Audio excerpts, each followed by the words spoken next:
ایک جانب سندھ حکومت کی جانب سے سندھ بھر کے سرکاری اسکولوں میں تعلیم کی بہتری کے لیے بلند بانگ دعوے کیے جاتے ہیں، دوسری جانب لاڑکانہ کے قریب گاؤں نو لونگائی کے پرائمری اسکول جہاں 250 سے زائد بچے بچیاں تعلیم حاصل کرتے ہیں، فرنیچر کی کمی ہے۔ اسکول کے اندر فرنیچر کی کمی کی وجہ سے اکثر بچے زمین پر بیٹھ کر تعلیم حاصل کرنے پر مجبور ہیں۔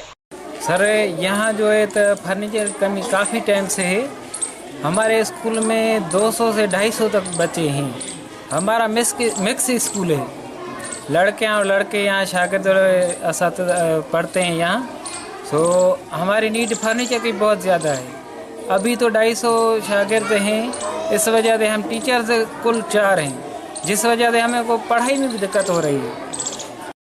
گورنمنٹ پرائمری اسکول نو لونگائی میں ایک جانب فرنیچر کی کمی ہے تو دوسری جانب اساتذہ بھی کم ہیں، جس کی وجہ سے بچوں کو بہتر تعلیم مل نہیں رہی ہے۔